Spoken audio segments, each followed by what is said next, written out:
And moderating the session for us will be Sumedha Tanwar. Sumedha is joining us, I believe, from Geneva, where she is at the Trillion Trees platform at the World Economic Forum and is an alumnus of ISEC as well.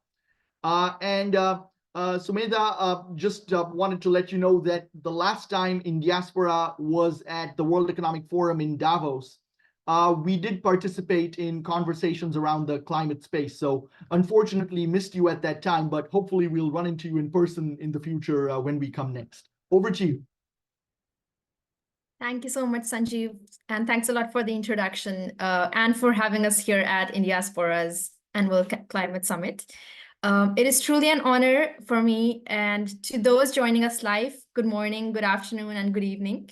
My name is Sumedha, as Sanjeev mentioned, and I serve as a communication strategy and youth engagement specialist at the World Economic Forum's Trillion Trees platform, which is called 1t.org. So we have a great panel lined up with an incredible set of panelists that I will introduce in just a second. Firstly, we have Jainey Bavishi, the Assistant Secretary of Commerce for Oceans and Atmosphere and Deputy NOAA Administrator. In this role, Jainey is responsible for providing agency-wide direction with regards to climate resilience, fisheries, and coastal and ocean programs, including efforts related to NOAA's implementation of the Bipartisan Infrastructure Law and Inflation Reduction Act. Welcome, Jainey. Our next panelist is Seema Paul, the Program Director at Sequoia Climate Foundation. I hope I pronounced that correctly, where she leads the grant-making portfolio for India. And prior to joining Sequoia, Seema successfully led the launch of 2 environmental startups in India, Shakti Sustainable Energy Foundation, and more recently, the Nature Conservancy. She has also worked in 2 philanthropic startups focused on climate change, Ted Turner's UN Foundation and Climate Works Foundation, as well as for international organizations such as UNAIDS. Welcome, Seema. Our next panelist is Monica Shukla, who is the founder and CEO of The Humble Bee. Recognized as a global shaper and GRIG for sustainability reporter, she was among the top 15 women entrepreneurs transforming India by Niti Aayog and the UN. Currently, Monica is on a mission to transform India's beekeeping landscape, where she aims to maximize hive productivity, reduce the gender divide, and unlock beekeeping as a low-barrier economic activity. Welcome, Monica. And completing our expert-studied panel is Dr. Radhika Khosla, Associate Professor at the University of Oxford and Research Director at Oxford India Center for Sustainable Development. Her research portfolio includes being the principal investigator of the Oxford Martin School's interdisciplinary and multi-country program on the future of cooling, which examines and helps shape the unprecedented increase in cooling energy demand growth and its relationship to the SDGs. Welcome, Radhika. With this, I am excited to kick off our discussion. And my first question is for you, Jainey. Given your current role, what are the current principles that are guiding NOAA and the US government's conservation and restoration efforts in context of the climate crisis? Over to you. Well, thank you, Sumedha, for your warm introductions, and thank you to In Diaspora for putting together this amazing panel of women leaders in this space. So very proud to be a part of it. So NOAA, the National Oceanic and Atmospheric Administration, is an active participant in the Biden administration's America the Beautiful initiative, which was started with President Biden's executive order on tackling the climate crisis at home and abroad, which recognized the essential role of conserving biodiversity and addressing climate change.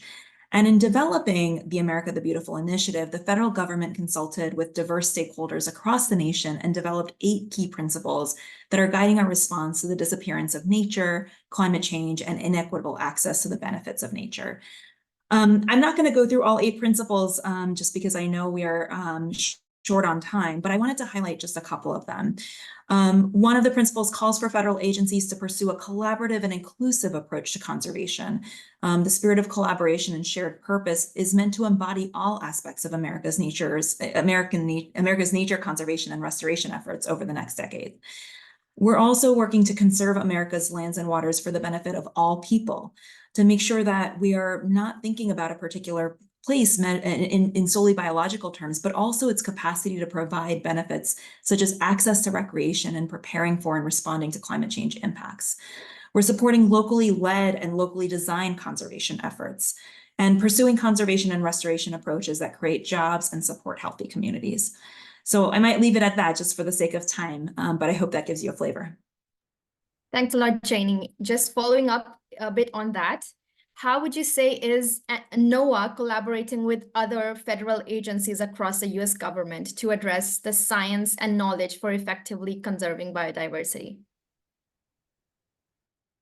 Well, NOAA is absolutely working across the US government to collaborate both around science and knowledge. One specific effort that I might point to is an effort that we're co-leading with the Smithsonian Institute to develop the National Ocean Biodiversity Strategy. The strategy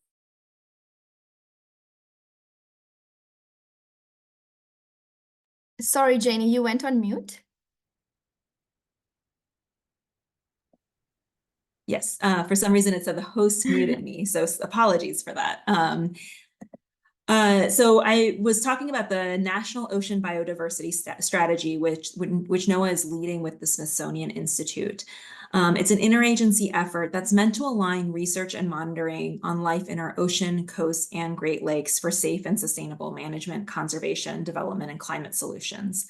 This ocean biodiversity strategy is focused on a couple of key areas and steps that are really needed to strengthen coordination and delivery of ocean biodiversity and knowledge at the national scale, including ensuring the availability of tools to document and map ocean biodiversity status and trends. We're also working to bolster and establish efforts to conserve, restore, and sustainably use living ocean resources.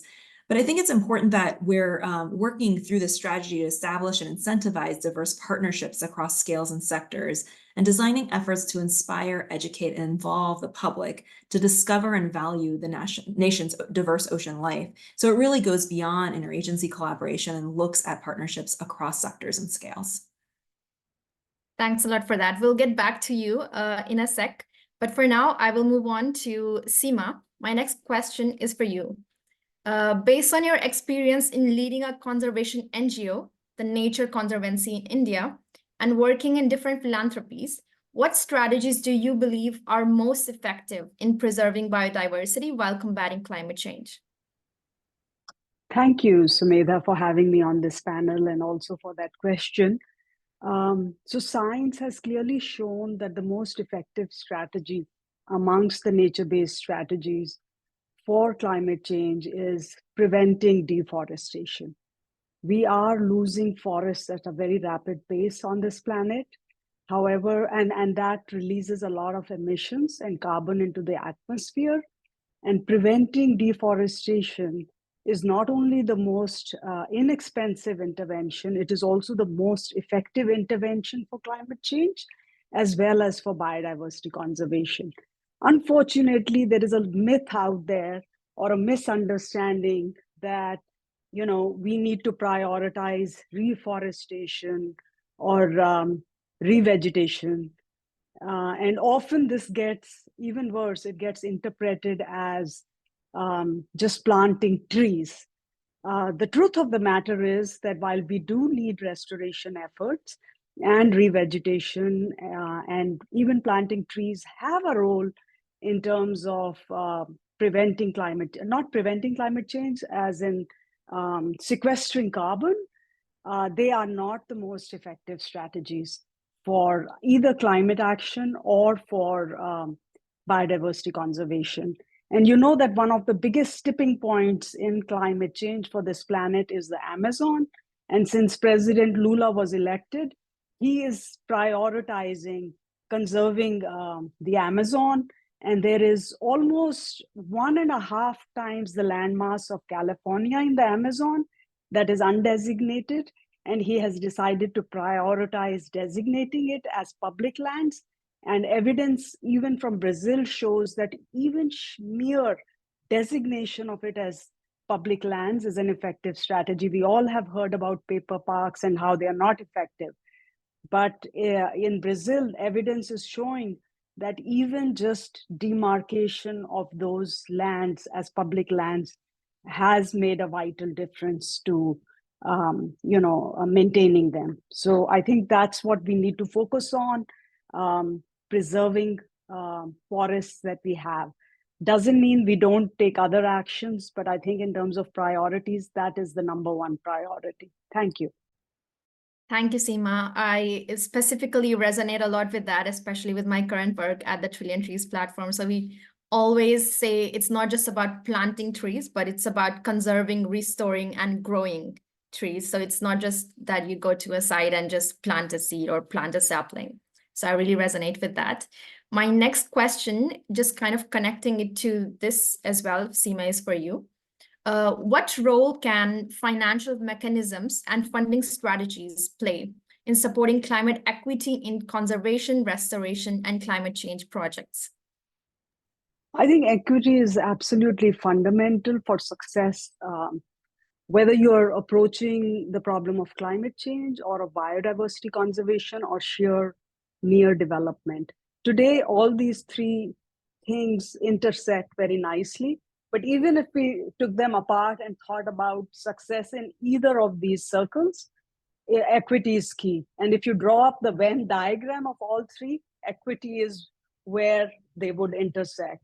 At a global level, India has been in the forefront, and many southern countries are, in terms of asking for equity in action on climate change. When we talk of net zero, for example, countries from the south are demanding that those who caused the problem go first. They need to accelerate action. They need to not be striving for net zero by 2050, but by much earlier, and creating the space for developing countries to go after.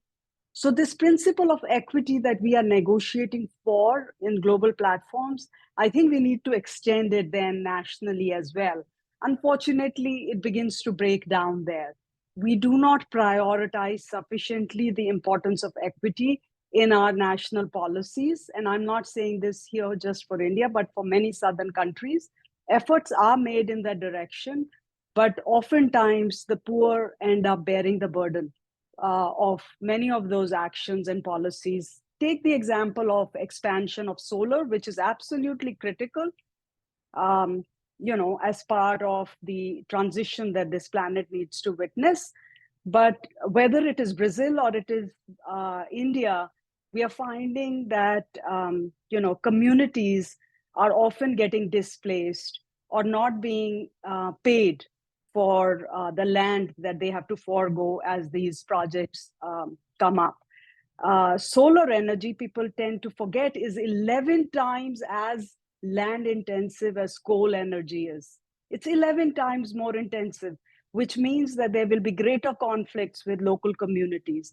And we have to center the principle of equity into all of these initiatives, including in renewable energy, and make sure that we are being mindful of what the people need and prioritizing that. As much as we speak about expansion of renewable energy, we need to be talking about ensuring equity and rights of communities as this expansion takes place. Thank you.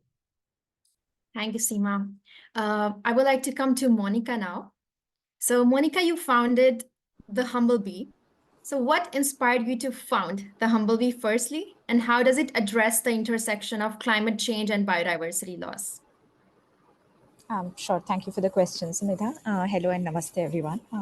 So Humblebee is my second social enterprise. I studied engineering at IIT Kharagpur. I have my roots in Bihar, Orissa, and Chhattisgarh. And for the last 8 years, I've been working towards unlocking the potential of micro-entrepreneurship for social and economic empowerment of the underserved. And I've always wanted to replicate the kind of success Dr. Kurian had with creating Amul, by de-risking a dairy farmer. And my driving force in founding Humblebee was to actually ensure sustainable monthly incomes of the indigenous communities. So as we delved deeper into the world of beekeeping, I became very captivated, by the potential of not only it being able to provide economic stability to people, but also to protect our environment, farmers, and affect climate change mitigation and resilience. In fact, 75% of the world's food crops that we consume are pollinated by bees. Their population is declining every day, and there is a catastrophic cascade effect that it might lead to, with respect to global food insecurity. So we stayed with beekeepers over the last 24 months, learned the skill, the science of beekeeping. And incidentally, beekeeping emerged for us as a powerful vehicle for achieving both social and ecological goals simultaneously. And the more layers, I peeled in the process, the more profound, was my awakening, so to say. A beehive is essentially a microcosm that very carefully encapsulates the complexities of nature. And the more you learn about them, the more you get sucked into, this realm of beekeeping. So Humblebee is dedicated to transforming the scientific beekeeping and ecological sustainability in India.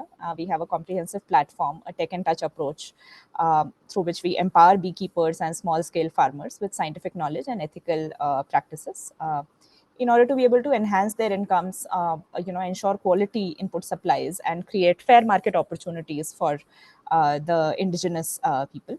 Our mission not only addresses the key challenges in India's apiculture landscape, but is also looking to promote gender inclusivity by keeping women at the forefront of this movement that we are creating, and also unlocking, the rural economic growth as you spoke about. So yeah, so that's a quick pointer on why and how we do what we do. Thank you. Thanks a lot for that, Monica. Just kind of building up on that, bees are essential to even our existence, as we know. But it's not something that is talked about much, like a lot. So how can conservation and restoration efforts be tailored to support bee populations that is declining right now in the face of climate change and habitat loss? So there are a couple of points that I'd like to state here. So, firstly, it's about habitat restoration and preservation, right? So identification and, actually preservation of bee habitats, which include native vegetation, even wildflowers and, natural floral landscapes, which India is very, bestowed with, so to say. It may also involve reforestation, as Seema was mentioning, and revegetation, as bees continuously need nectar of flowers to to forage. Unless you are a migratory beekeeper, you would need to practice polycropping, which is also good for the soil health. I mean, it's my personal vision to create a bee corridor in India where migratory beekeepers can keep moving their apiaries from place to place, and there can be a series of blooming patterns of flowers. The second thing is about encouraging more agroecological farming methods, polyculture, crop rotation, intercropping, just to be able to ensure continuous supply of floral resources throughout the year. Also, in today's modern day reality of agriculture is that the crops are largely chemical, pesticide ridden, which kills bees in the process. So we are also looking to encourage creation of a positive reinforcement cycle. So if farmers keep benefiting from bees, they'll be motivated to follow bee friendly or climate friendly agriculture. It is also about building capacity of farmers. So our farming communities, tribal communities are fragmented. They are situated in deeper pockets. There is scarce support. So providing them with the right attitude, aptitude, and the decision tools, so they are able to practice agriculture and apiculture better. And largely, it's also about raising awareness amongst people on conscious consumption. Making sure that they read the label before they consume, what they find on the shelves. So yeah, so these are a few ways in which we feel that conservation and restoration efforts can be tailored. Thanks a lot for that, Monica. I would like to move to Radhika now. So Radhika, as Associate Professor and Research Director at Oxford India Center for Sustainable Development, can you share some key findings from your research on integrating climate protection more broadly into development priorities? Thanks, Sumedha, and thank you to Indiaspora. It's always really wonderful to engage with the work that you all do, and thank you for having me on this panel. So yeah, the sort of integration of climate and development is something that many of us have been working on for a long time. And I think what's interesting in terms of the insights that we get from this is the arc that this sort of theme has taken over time. So initially when we look back, there's always been sort of climate and development being orthogonal to each other. That's the theme that has been prevalent in policy discussions at international fora, at domestic and subnational fora as well. And then, there was this shift where we began to see climate change as becoming one of the different kinds of objectives that countries have. So whether they have that nationally or subnationally, it became clear that climate is one of our many multiple objectives. But often that what we see, particularly in developing country context, is that it still was at the bottom of the totem pole, right? There are many more pressing demands, whether that is for jobs, for security, for economics, for poverty reduction, for clean air, for land, housing, all of that. And in some sense, that still remains the umbrella under which a lot of climate change work is pursued.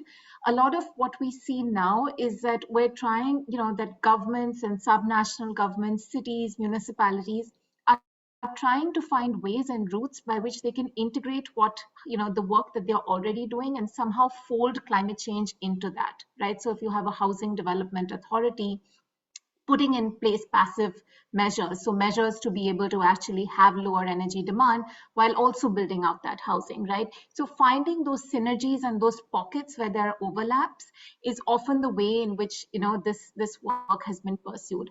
But what I find really sort of encouraging of late, and the kind of it's symbolized in some sense in the change in the World Bank's motto that happened at the end of last year, which is to be able to say that actually the goal is no longer just to eradicate poverty, it's actually to eradicate poverty on a livable planet. Right? So it's this sort of central idea of creating livability on this planet and recognizing that actually life on Earth is no longer to be assumed, and it's actually under grave threat in many, for many vulnerable populations and for many scenarios of global warming. And that is actually now fundamentally sort of folded into financial institutions, but also in the ways that government is thinking about this. So I think that this shift over time is encouraging, and it's shown us how climate change has moved from something that's been sort of far away in the corner, considered to be about environment, which is not a priority, and moved much more centrally into what every organization and institution and sector needs to grapple with. Thanks a lot for that, Radhika. Kind of just, again, building on this, as we know, policy has a big role to play in moving the needle towards a more sustainable planet, eradicating poverty as well. How can policymakers effectively integrate scientific research on climate change more broadly into decision-making processes? Yeah, I mean, I think, when we're talking about climate change, scientific research is really, really important because it's needed to inform policy. Now, the climate science is very dynamic. We're learning every day. It has a number of uncertainties and risks, but it's also becoming more and more precise. And it has the ability to be able to guide mitigation, but really importantly, to be able to guide adaptation, to be able to tell us where vulnerabilities lie, who is vulnerable, when will certain climate impacts hit, when will all forms of extreme weather affect economies, and what is the integration across sectors of these different types of interactions. Now, I think what it requires, though, is the science to be open and clearly communicated, but also for a policy apparatus to be responsive to that science. And I think that's where somehow the bridge isn't so firm in many cases. So what we're looking for is ideally an enterprise where you have the knowledge production of the science that is clearly communicating and working in a way to inform policy. So of course you have to do your academic papers and sort of research outputs, but also to be able to distill that into what is relevant for a policymaker, but to have a policy-making process that is open and responsive to that science, and also deliberative in terms of how it engages with the communities that are going to be affected by the impacts of climate change. Now, this is, of course, an ideal scenario. I think we see pockets of this in different countries, but I think we can do a much better job knowing that, look, we're going to face these risks, and we have the science to help us adapt better and respond better. So it's about bringing these two things together. Thanks a lot for that. We are kind of short on time, so I will cut it short and move to our final question, which is for all of you. So we all are coming from diverse backgrounds, handling different sectors. So what concrete steps according to you, can individuals, organizations, and governments take to bridge the gap between climate action and biodiversity conservation? So we can start with Jainey.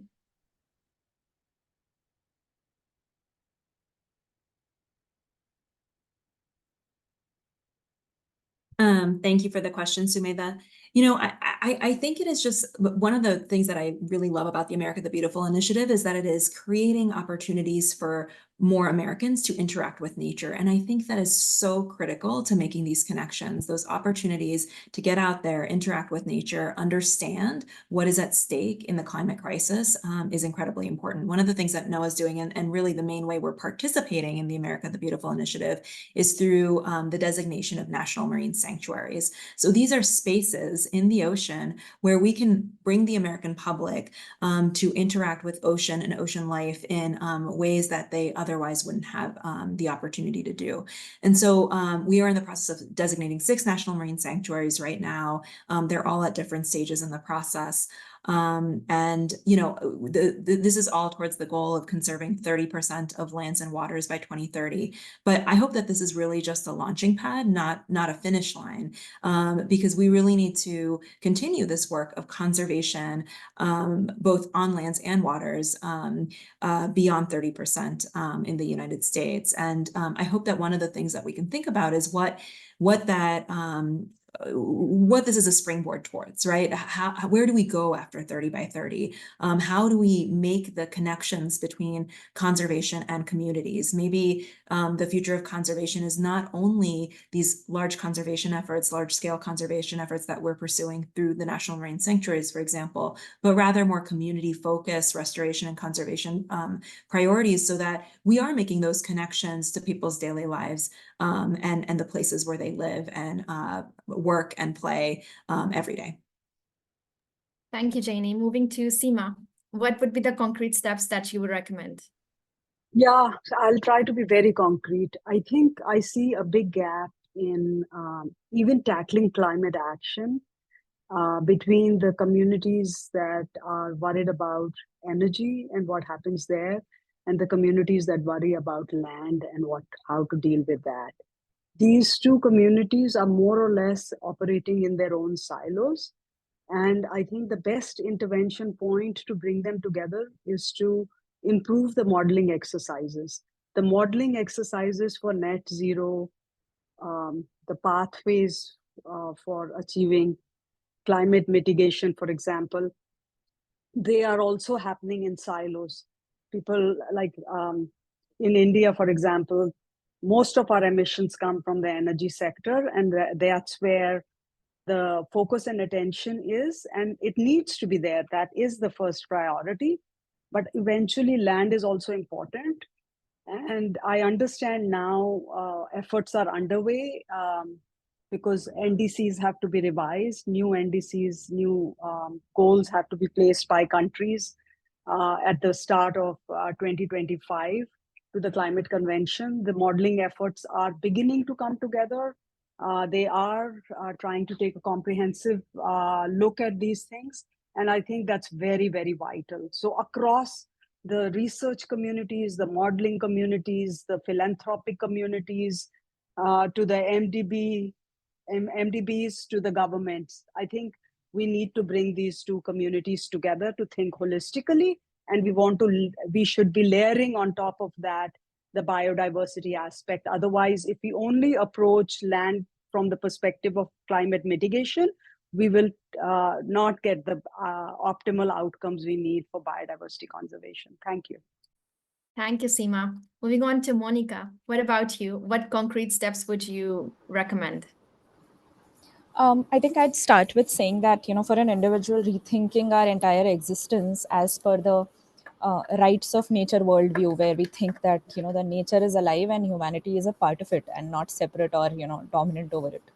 I think that that could be, the starting point. Needless to say, individuals and organizations can, raise awareness, drive sensitization, engage in local conservation efforts, adopt sustainable, practices in their daily lives. For governments particularly, I think it is very important to create and invest in developing easy and affordable financing instruments for lesser modeled areas like scientific beekeeping. I mean, traditional conventional capital does not understand the mechanics of how some of these models work.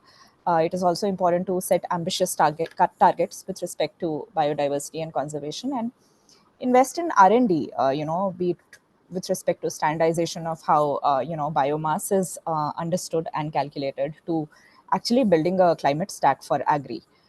So these are a few ways I think actions can be taken. Thank you, Monica. And finally, Radhika, what concrete steps can different sectors take to bridge this gap?